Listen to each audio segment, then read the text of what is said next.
We have two great apartment living options in Brownsville for UTV and TSC students. Borders Apartments at 375 Media Luna Road is conveniently located on Highway 7783 and a quarter-mile south of Sunrise Mall. Our second option, Los Cedros Apartments, offers countless comforts and is located at 1025 Wild Rose Lane. For an exclusive discount on your first month's rent, call the Borders Apartments at 546-1605 or Los Cedros Apartments at 542-1941. Both offers expire January 31st.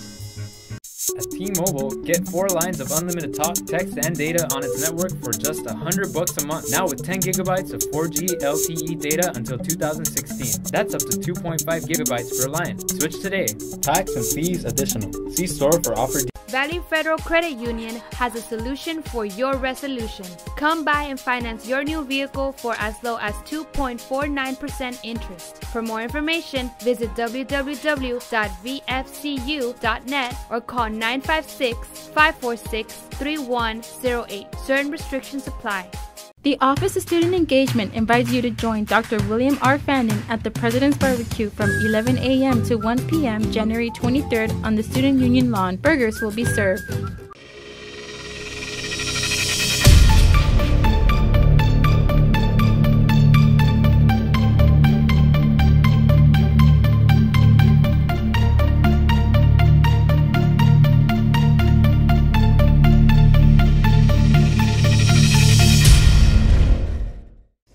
Welcome to the Collegian News. I'm Jesus Sanchez. And I'm Andrea Torres, and here are this week's stories. The filing period for candidacy in the Brownsville city elections begins January 28th. 3 commission seats and the mayor's post will be on the ballot on Elections Day, May 9th.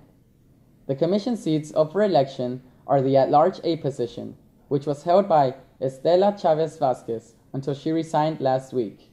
District 1, currently held by Ricardo Longoria, and District 2, currently held by Jessica Tetro.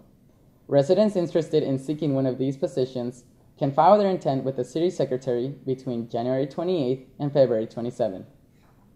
Geometric shapes and natural colors make up Yaret Fernandez's art exhibit, Hybrid Colonies. Kayla Contreras was there. Artist Yaret Fernandez opens her exhibit, Hybrid Colonies, here at the Rustenburg Hall Gallery. The show consists of mixed media drawings, panels, and wall installations. Fernandez uses a wide range of materials such as ink, pens, markers, fabrics, and paper straws.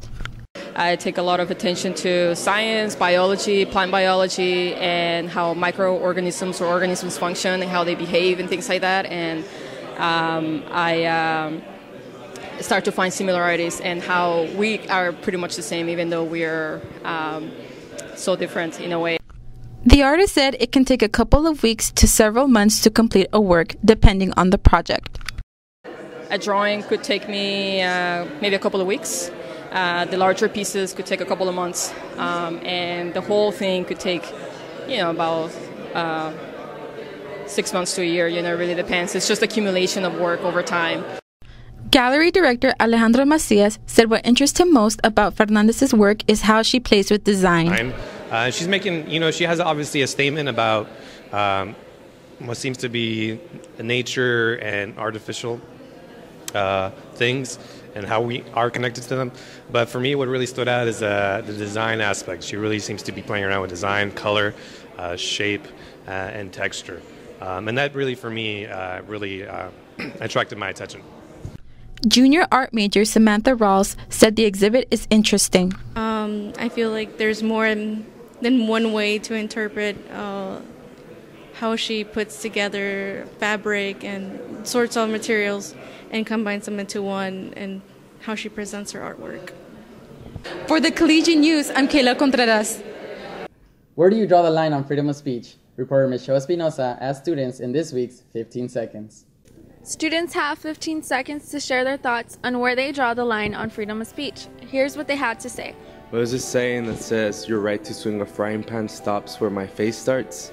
So as long as I'm not insulting anyone, pretty much. I don't think there's such a thing as crossing the line when it comes to freedom of speech. I think freedom of speech encompasses everything. You don't really have to draw a line at somewhere. I think that the line should be drawn when you start being disrespectful. I think opinions are valid as long as they're respectful and they're not attacking anybody else's. So. Yo creo que todos tenemos el derecho de tener nuestras propias opiniones, pero hay que respetar las decisiones que las otras personas o individuos toman, porque cada persona tiene su propia vida. For the Collegian News, I'm Michelle Espinosa. UTB Ocelots took a plunge in the very cool Casa Bella pool during the Penguin Plunge held last Thursday. The event was part of UT Brownsville's Week of Welcome celebration for the start of the spring 2015 semester. Attendees were served hot chocolate and s'mores, and those brave enough to take a dip received a free t-shirt and were entered in a drawing to win a movie prize package. Cooperation, communication, and coordination are the key concepts that UT Rio Grande Valley Provost Avidan Rodriguez asked of everyone who will be part of the new university when it opens in fall 2015. Rodriguez made the remarks during the UT Brownsville Spring 2015 convocation held January 9th in the Student Union's Gran Salon. UT Brownsville and UT Pan American will consolidate to form UTRGV. Rodriguez said that more than 800 faculty and 300 staff have already been hired by UTRGV. More hires will take place over the next few weeks. Thank you for watching. I'm Jesus Sanchez.